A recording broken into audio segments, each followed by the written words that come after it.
Great. Hello, everyone, and thank you for joining us today. Let's gonna wait a couple of more minutes.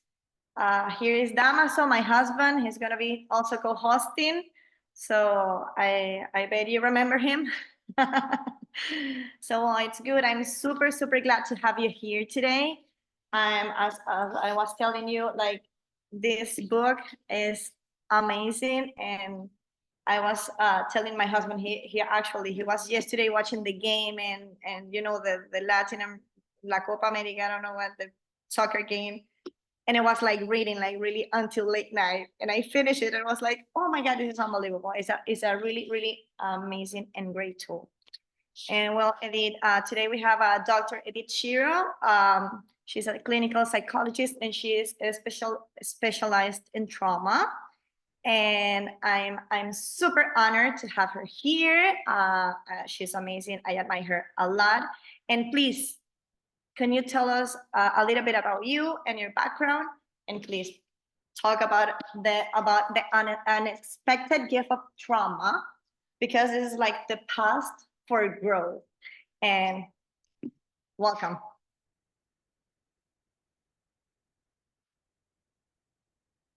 Wait. Such an honor and a pleasure. Thank you so much for being here. It's so good to see you. So good to see Damaso. It's really, I'm very impressed with what you're doing and the work that you're doing.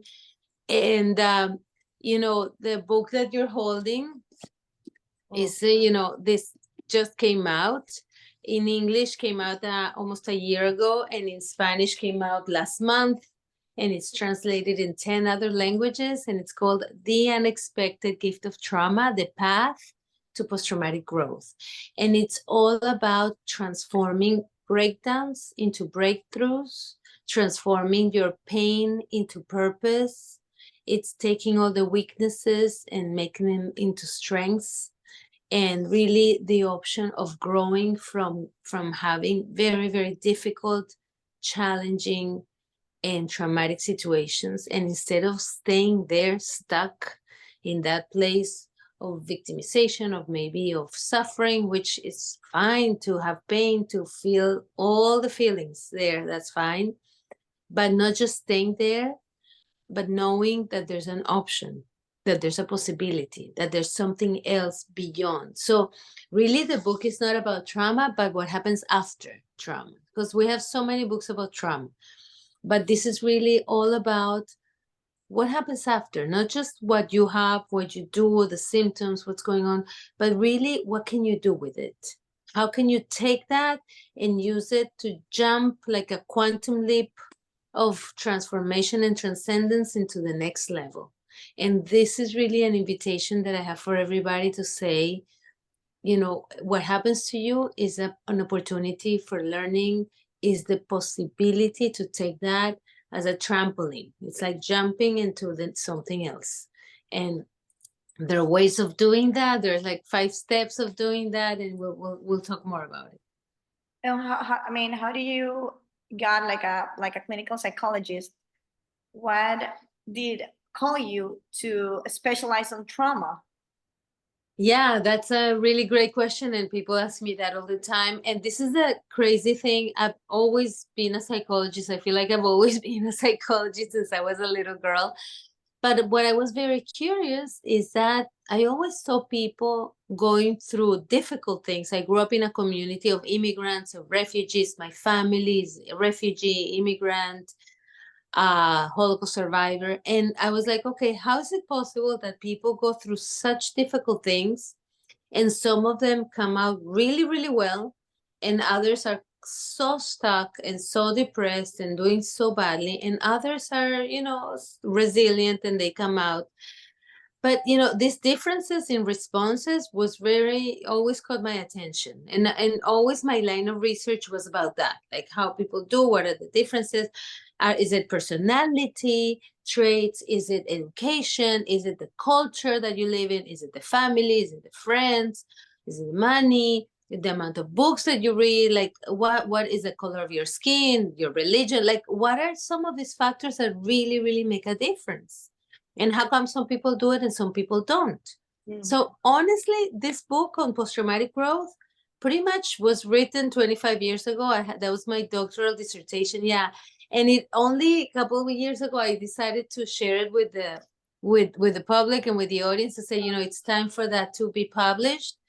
Because I've seen it in my 30 years of working with patients. I've seen this happen over and over and over, and I see how people transform.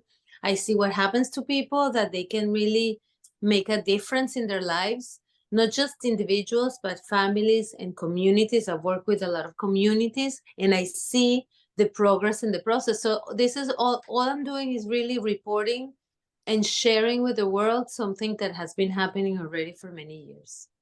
Yes, and you talked that about like your childhood with your grandparents, right? And how different they were, and how different they experienced the Holocaust and everything, and your experience as well with the 9/11 in New York and all that social work that you do Yes.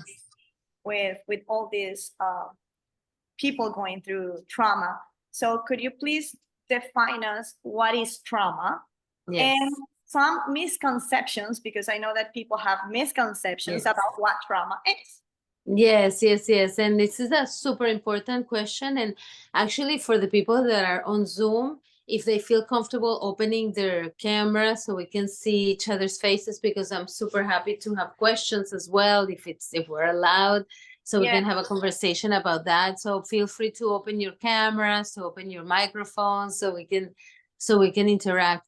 The way that I define trauma is more expanded. It's a more expanded definition than what we used to use from from the 1990s, 1980s, which is when we started talking about psychological trauma with Judith Herman and her book on trauma and recovery. So trauma for me is anything that happens to you that shakes you or shatters your belief system, your values, your belief about yourself, about the other, or about the world, for which you have no resources or no tools. In other words, when something happens to you that really changes the way you see yourself or the world, and then you say, wow, this is so overwhelming that I can't deal with it, or I don't have the tools to deal with it. The typical example is what happened during the pandemic.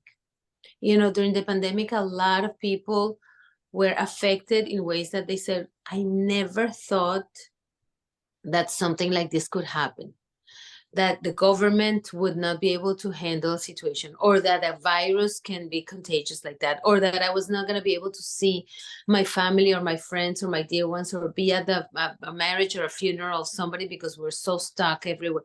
That really shatters people's beliefs about the world to the point of being very traumatic. That was a typical example of collective trauma. Mm-hmm. An example of individual trauma is a divorce, for example. People that, somebody gets married and say, oh, marriage is for life, and that's the way they believe life works, or this is how it is. And they find themselves going through the process of divorce. And it's something that shakes them in such a way, say, I never thought that this was possible. I never realized that something like this was possible. So and it's a trauma for and I'm sorry to interrupt, I guess it's a trauma for the whole family, right? Like also like the parents, and if they have kids as well, right? Right. So, but in the same way, Sara, for some people, divorce can be very traumatic, and for other people, divorce cannot be traumatic at all. For some people, bullying can be very traumatic, and for some other people, it cannot. For some people, migrating to a different country or a different city or a different home can be very traumatic, and for some other people, it's not traumatic at all. So that's why the way I talk about trauma is so subjective, because you're the only person that can define what is traumatic for you. If you come and say, you know what, leaving my country and coming to live in Miami, let's say, was so difficult that I can't even recover from that. Who am I to say to that person, no, you're fine, everything is great, what are you complaining about? Look, you're in a different place, you're doing better. That's invalidating the experience that the person has. So that's why trauma is whatever the person feels that is traumatic for them. And it's not just the experience, but the support that you have around you. Like how many people, how are we supported? What's going on when a child is going through bullying or through rejection or not having an easy time in school? And he or she is talking about this, and nobody around them is responding to that. That's traumatic too. That can be very traumatic because the kid is feeling very isolated in the way that they're experiencing their life or the event that happened, and saying, okay, who do I have to talk to? What kind of support do I have? Who's validating my experience? I have nobody to share this with. So that in and of itself can be very traumatic. Let's talk about like the trauma, because I wanted to share, and this is like so special for me as a parent leader in this beautiful community of Lifebook, and as a mom of 3 little girls. And this is my personal story that I wanted to share, and that's why I read this book like so fast. I impressed with myself because I have really long time that I didn't read a full book with, with so much value for me in this moment. And like for me, the like to be a mom, it changed a lot of things. And I've been in a really let's say spiritual journey since a long time ago, being a yoga teacher myself. And I used to feel that I have everything control, that I have like a beautiful life, like really, oh my God, I just remember how like the sun was so bright and beautiful. And then I became a mom. And of course, it was a beautiful gift, but it completely changed my life because what I call like some shadows start showing up. And I felt that I kind of like this is like my metaphor. I say that with my spiritual growth, I cut the weed. But when I became a mom, that weed, the roots of the weed grew down deep. And when I became a mom, that weed grew up so much that I started to be really anxious. So I was doing my therapy and everything. And then I have my daughter, like she just turned 6. But then it was the pandemic and all that anxiety, start like growing and growing and growing. And then I became pregnant again with twins. So it was like, of course, a completely, you have one more kid and it's like a big change. But when then you have from 1 to 3 is a big leap, and it completely changes you everything, especially if you're in the middle of the COVID, where you cannot like have what we talk, like the government is not doing it properly. There were people that they didn't care about the COVID. I was like in this pregnancy that it was like high risk pregnancy. And I was like super scared. What happened if I get infected with it was like completely chaotic for myself and for my, for my emotions. It was so, of course, my anxiety grew, and grew more and more. So I have the twins and we moved to Ecuador so we could hire help. And honestly, I spent like 2 years just seated breastfeeding and being with my girls, but I felt that I wasn't connecting properly and that I was suffering from like a lot of anxiety. I know that you have like a proper name of that, like I don't know, that continuous anxiety levels and so intense. And I was trying with my therapist and going and going and going, and boom, starting to have flashbacks of my childhood. And I remember, and I could relate one of the stories that you tell in your book, that it was a lady that she stares in front of her 5-year-old and she said like, wow. And I remember at this age what happened to me. And I started living my childhood traumas through my kids because I started like watching my girls play. And I remember how I felt when I was that age. And then because I was like for a long time working on my stuff, with my therapist, but I couldn't get into that point. I was still suffering from anxiety. I was still suffering from a bunch of things and I couldn't enjoy life. And then I realized that my childhood and like talking with my mom, and talking until she one day opened up and she told me that I have like a really, what I call now, really bizarre childhood. And Mm. I was the youngest, she could cover everything up Wow. around. But it was there, that energy, that abuse, everything was around me. And I grew up feeling that the world is not a safe place for me. Mm-hmm. And that when it came, all of my shadows that I call, that I didn't allow me to enjoy my motherhood. Yeah. And I mean, this is my own experience because I wasn't aware. I mean, I didn't have like a car accident that or something that it changed. It was something Right. that it was hidden, in my consciousness. Yeah. So how can trauma in parents affect their parenting style and their children development? Because my daughter, she kind of like have the same anxiety now because my oldest, I was like super anxious while she was so little, and I'm working really hard to stop that pattern. Sara, thank you so much for sharing that story about your life and about, what's been going on. I think just the fact that you're so aware and conscious of this development and this story and your childhood and what's happening now, it's already a gift. It's already a privilege that you're able to connect these things and you make those associations. I really appreciate that.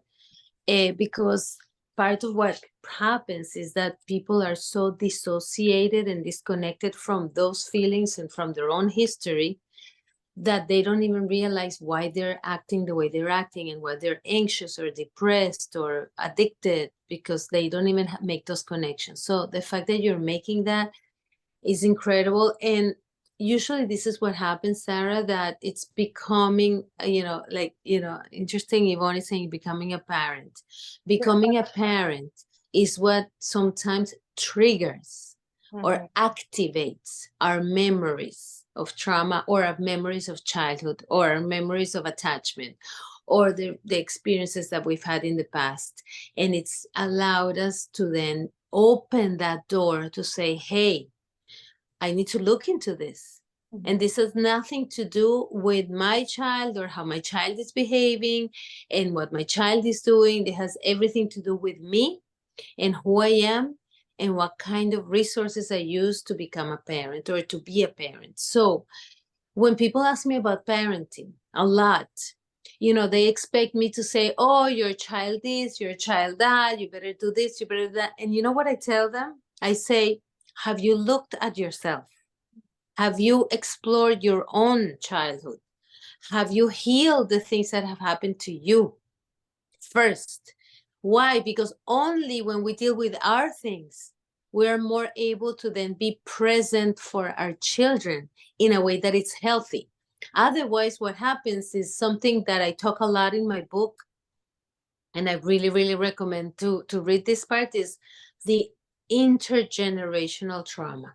And what does that mean? That in the same way that trauma can happen around us and to us, trauma can also happen from generation to generation to generation. And if we don't heal it, the only thing that we do is transmit it into the next generation. So it's a responsibility as parents that we have to look at ourselves and say, this happened to me. Let me look into this. Let me heal this abuse that I lived or addiction that I had or very bizarre childhood that I had, because otherwise all I'm going to do is pass it on to my children. And what's crazy about this, Sara, I don't know if you know this part. I'm sure now that you read the book, it's not just that we pass it with our behavior and what we say and what we do, but we pass it in our genes. Our DNA has that information in our bodies. And when we don't work through it, we pass that along to our children through our DNA. The good news about this is that when you start working on it, when you start dealing and healing your own traumas, you heal yourself, you heal your ancestors, and you heal your children too.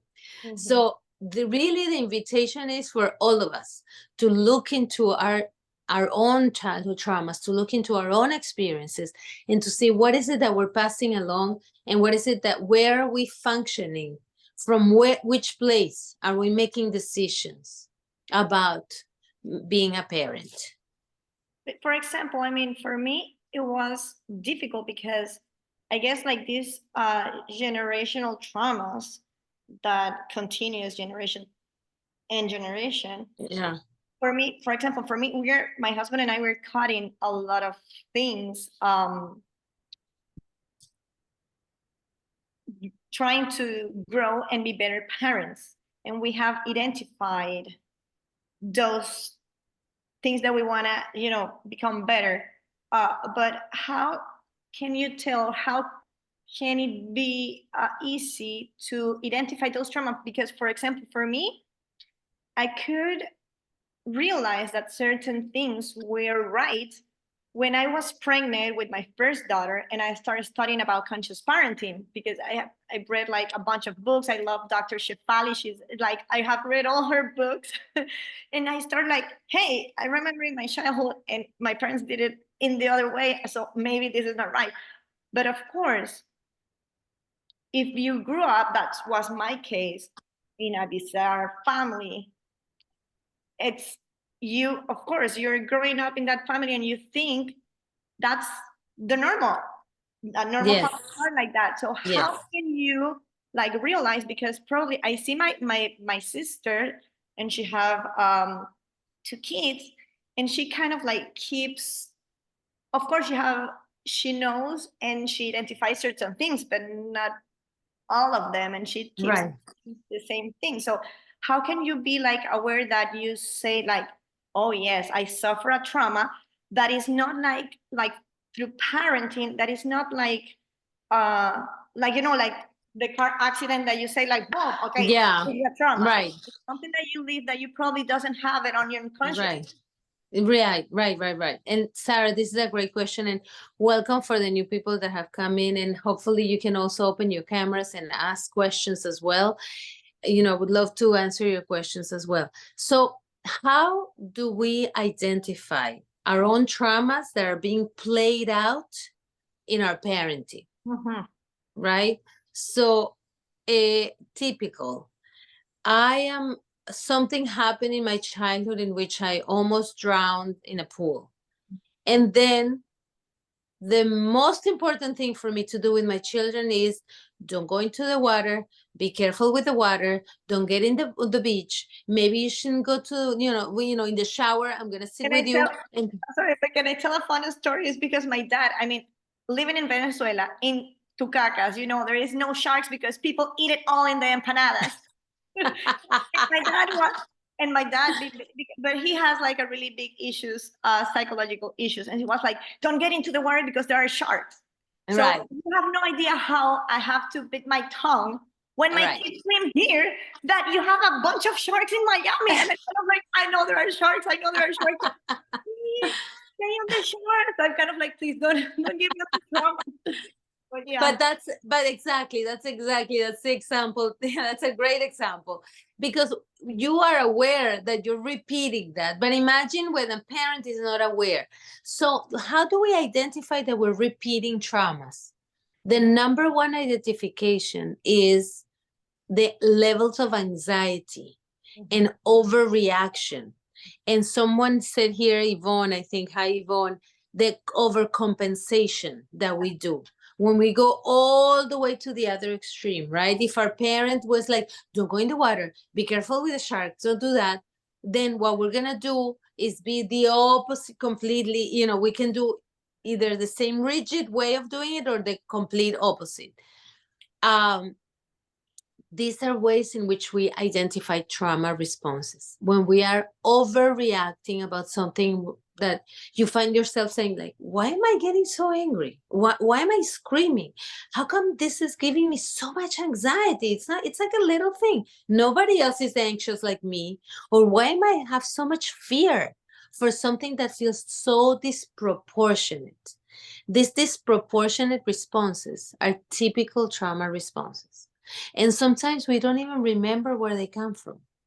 That's the thing. Like sometimes they're so buried in our memory and we haven't been able to connect with it that we don't know where they're coming from.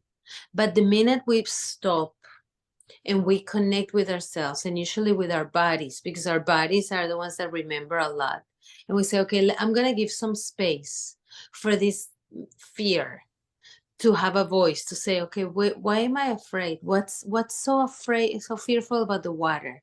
What's so fearful about being cold? I remember running after my child, trying to put, him coats and sweaters, and like he was sweating. It was the middle of the summer, whatever. But I'm like, no, you're probably cold. You must be cold. I'm like, what am I doing? What? It's bizarre behavior sometimes. We parents are crazy a little bit, We parents can do things that are coming out of nowhere. I have a mother that keeps putting socks, clean socks in their children's feet. It doesn't matter if the child is naked. It doesn't matter if the child has not been eating for 3 days. It doesn't matter if the child is behaving the worst in school, but the clean socks have to be there no matter what.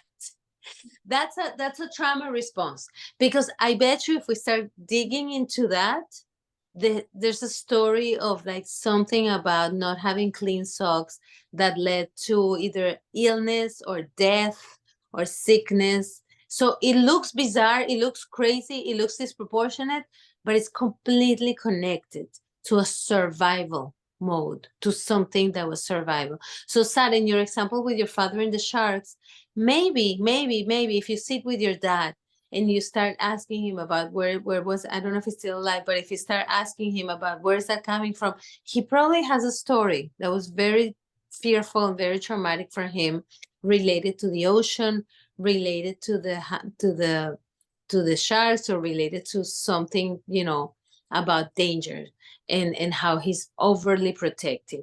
So I'm really happy. Also, I know that I don't know who's keeping up with the questions, with asking questions, but you let me know. Yes. Yeah, it's over there. And how this trauma in parents can affect their children's development. Well, that's what we're talking, like that they kind of like had up these anxieties or these. So yeah, so this is contagious. This is intergenerational trauma. So the parents' trauma becomes the children's trauma. Okay. If I was, and sometimes it's not even conscious. I have an example, I told you in the book, and I have many examples of mothers who've been sexually abused when they were children.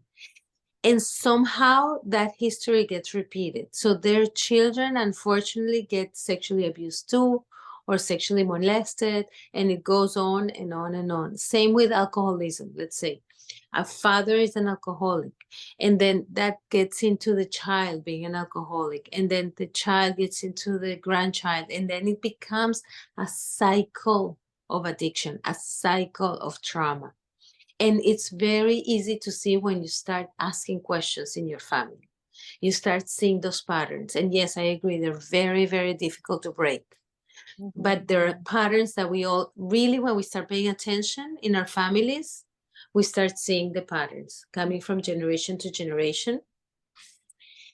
If we do that work, if we as parents and as individuals do that work, we become that person that is breaking the cycle of trauma. For me, those are the heroes in our society, because when we do that, because it's very difficult to do, we are the ones that are creating health and that are creating a possibility of more healthy families, because we're breaking those cycles and we're saying the trauma stops with me. I no longer want this to happen. So for me, if I carry the trauma, for example, of the Holocaust, the trauma of being a refugee and being persecuted and being killed, like a lot of my family went through that.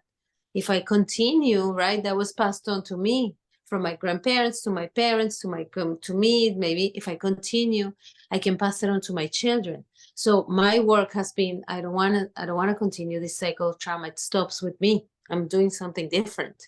I'm going to create something different. I'm going to create a different story, a different narrative about it. Yeah. And like there is a saying that when you become a parent, also that you like the first child that you need to parent It's your inner child. Yes, that's Sorry. absolutely true. Really going really deep. Yes. Well, that's amazing. And please tell us a little bit about your 5 stages that you have here. That you have stages of trauma, but because I think that's a really good way to kind of like break what Sonali says, like break that pattern or break that and say like, hey, you know what? It's gonna be until me. I'm gonna heal and I'm gonna start new generations. Yes.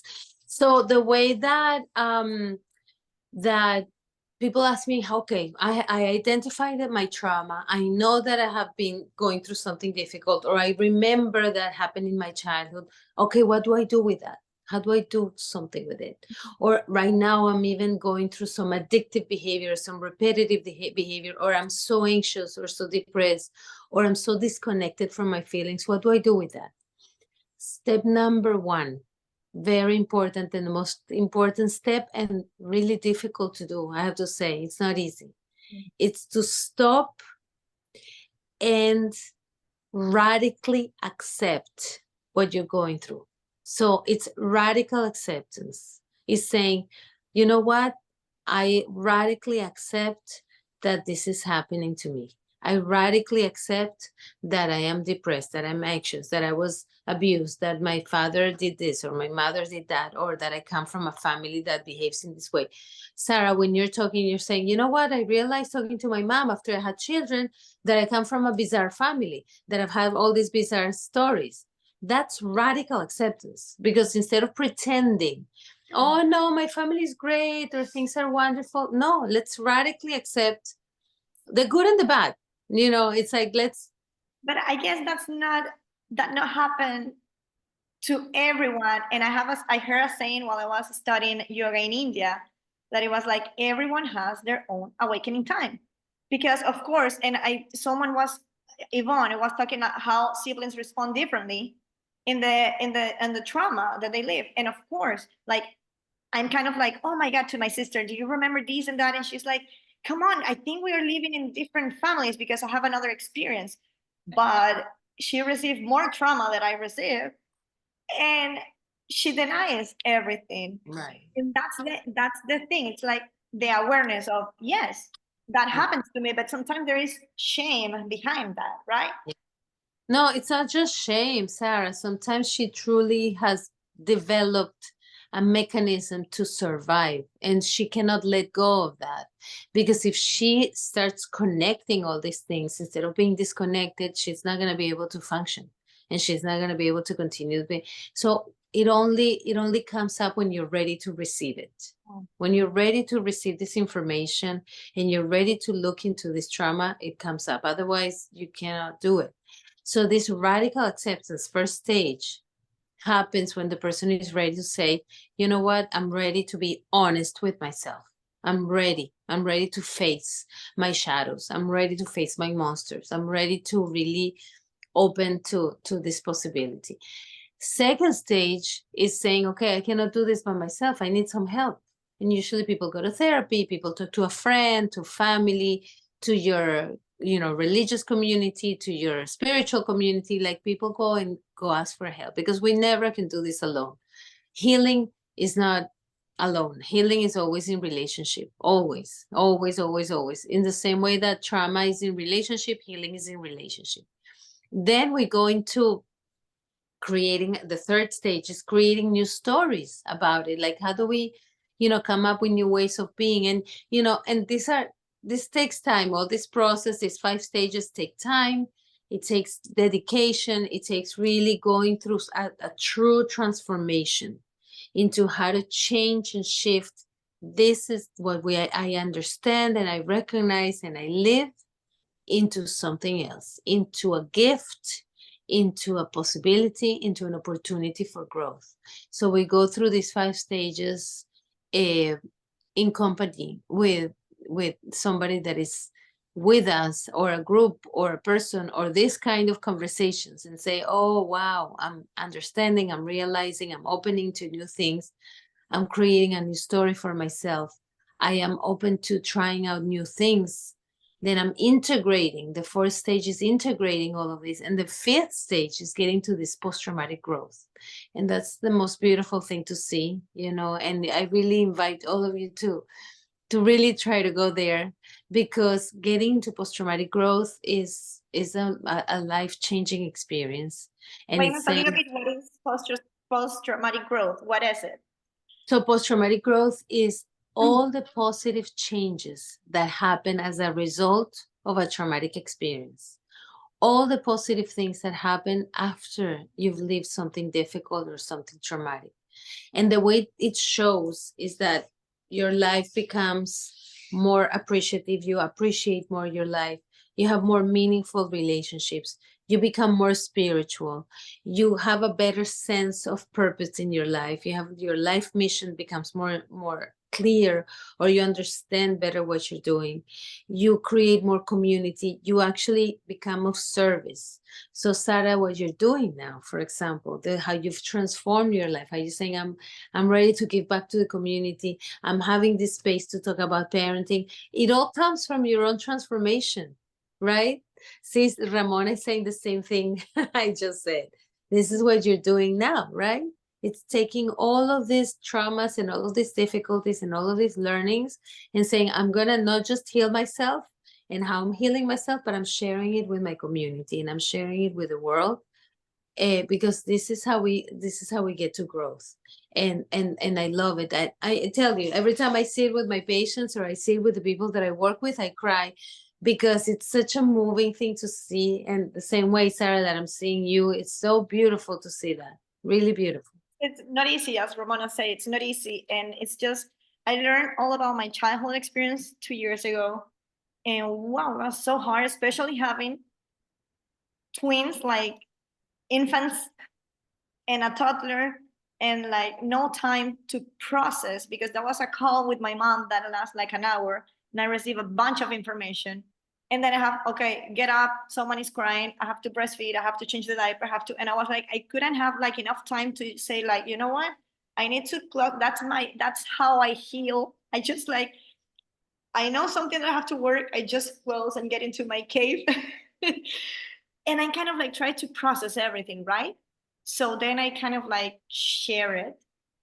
And it's been difficult. And like this is the first time that I'm sharing it, that I'm sharing kind of like my experience. Oh. And that's what I said, like I mean the speaker that I need this month is you, because it's sometimes there are traumas that are hidden. That was my case. But Yeah. they kind of like grow when you become a parent, and because that transformation is not easy, because it's just like the caterpillar and the butterfly. You have to die in some way, because you're a mom. And actually nobody, like most of the time what I'm hearing now is my new name, that is mom, more than Sara, you know. And that's kind of like my first name now. And yes, and now like 6 years after having my kids and a bunch of evolution that I call, Mhm.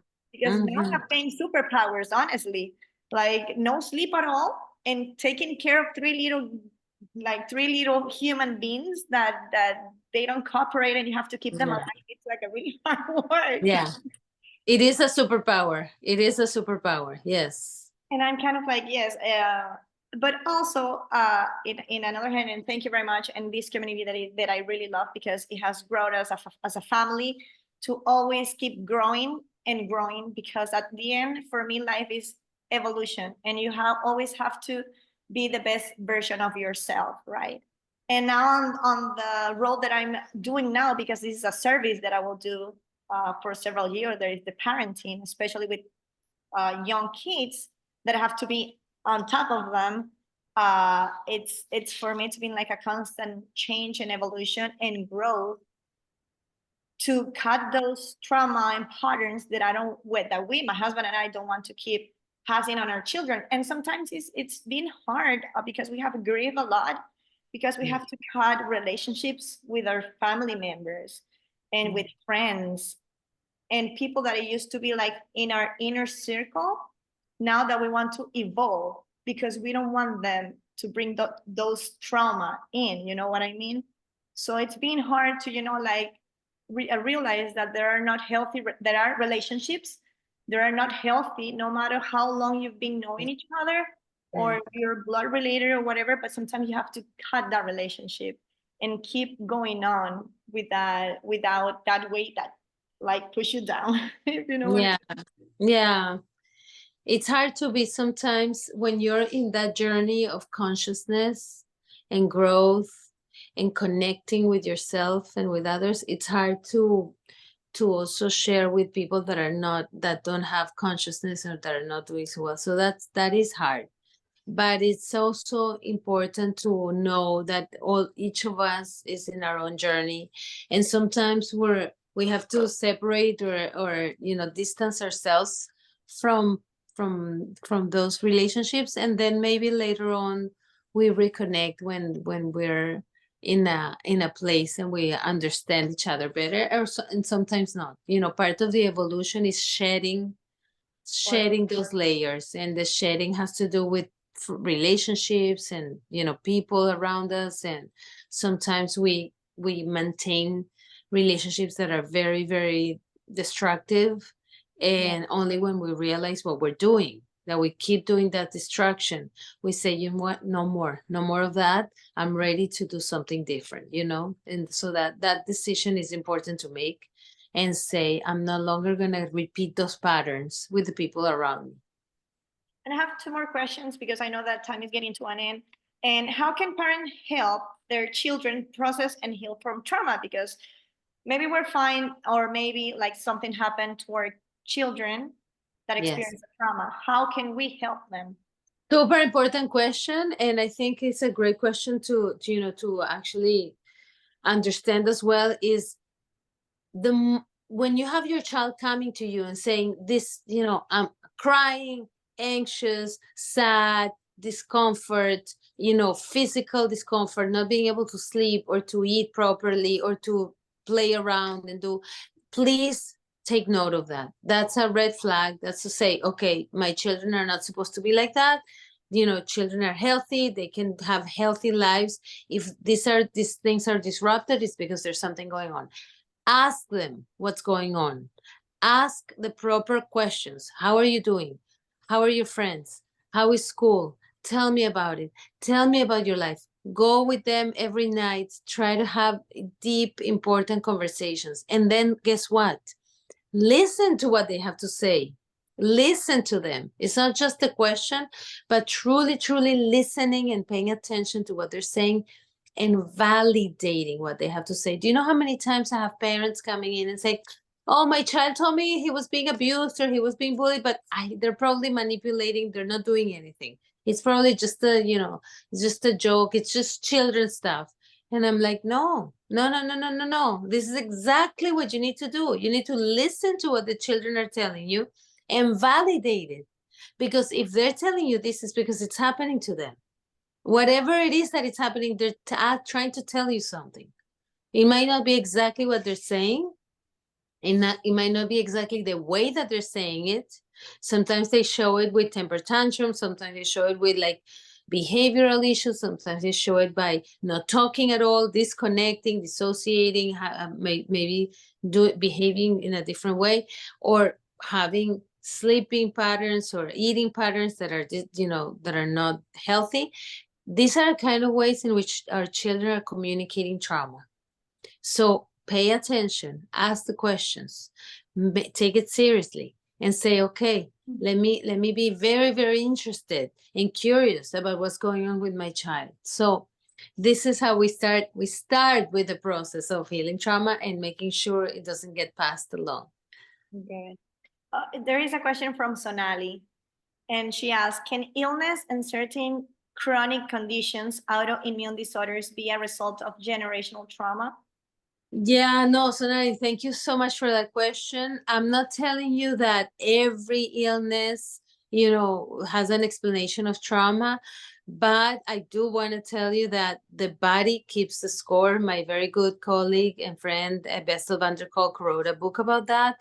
And there are many, many, many studies that show the connection between the body and the mind and the soul. And as we know, these are not disconnected. There are not lines that are dividing this. We're all one. So when we're having autoimmune illnesses, that our body is having a language in how to communicate to us something that is happening. When we're not expressing a lot of our feelings, or been going through very, very difficult traumas all of our lives, they get expressed in our bodies and the other way around.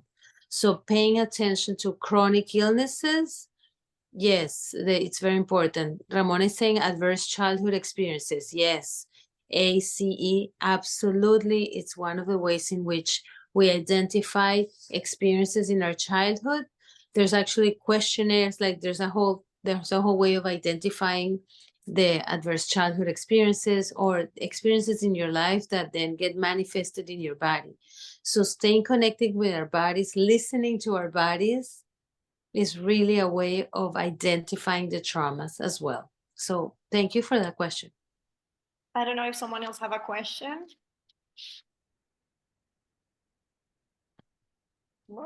And I like, what is the most important piece of advice you would give to parents who are dealing with trauma in their families, whether they are or their children or someone around? Because also, when you talk about that on the book, is the importance of the community. Yes, yeah, super important to be part of a community, not to stay in isolation. These days, we're all connected with our phones and with our computers, but we're not connected with our in person, and that connection is extremely important. How do we take care of traumas in our families? We start by becoming conscious and aware of the traumas and the histories that are happening in our families, with ourselves, with our big extended family, with our children, because awareness and consciousness and acceptance is the way to then heal and go in that journey of transformation. So I would say, like, it's an ongoing task. The healing happens all of our lives. All of our lives we are constantly working on ourselves. So there's no such thing as like, okay, we deal with it, it ended, everything's good, and that's it. No, life always has challenges, and it always has ways of showing up. So I think the more we work on ourselves, the more we fine tune our own bodies and our minds and our own consciousness, the more that we can work on traumas that are coming, that have been part of our family. I say that having conversations in the family is important, opening up for conversations, opening up for dialogue, instead of, keeping it a secret, instead of pretending it's not there, talking about it, opening for it, tolerating those conversations is super important. And then doing something of going dancing together, playing together, having family activities is super, super important as well. Not just sitting there watching TV, or eating together, but really doing things as a family, allows for healing, for conversations, for exchanges, for experiences. So, music, art, painting, all of that is important. Yeah, I know. And that art especially helps. Yes. To kind of like to express your trauma in another words. I don't know how to say that you can express through Yes. art. Well, Dr. Edith, this has been amazing. Thank you very much for your time and for joining us. It's like, okay, Ramona says, how do the various labels like hero, lost soul, scapegoat, and clown affect the family environment? Yes. From doing the work, how much important the partner you choose is. Yes. We need for sure a community, and especially what I say, because sometimes, I mean, with some of my issues, I used to talk with my best friend, but I mean, she's not an expert. So like an advice that I would say is always find an expert, because they study and help other people and see so many cases. Like, how many years have you been in this like work, so you have a bunch of experience, and like an expert can go hand in hand with you through what you're feeling and dealing. And I think for me, it's like a really important piece is to have an expert helping you out, especially if you have a big trauma, and how to grow with it. And of course, community and support of community is really, really important. So well, thank you very much, Dr. Shiro, for being here and for your time, for your expertise, for all your sharing, and for this amazing gift that you just gifted us. So please, please, please check it out. It's on Amazon. It's on my website. It's you know, you can find it in the bookstores. You can find it in Barnes and Nobles, and Amazon, and indie stores. Really anywhere. It's in audiobook. It's in Kindle. It's a paperback. So easy to find. Very easy to find. You can, you know, put my name. You can put The Unexpected Gift of Trauma, and you can find it. Thank you very much, everyone. Have a wonderful day. Bye. Thank you. Thank you, Sarah. Thank you. Thank you. So good to see all of you.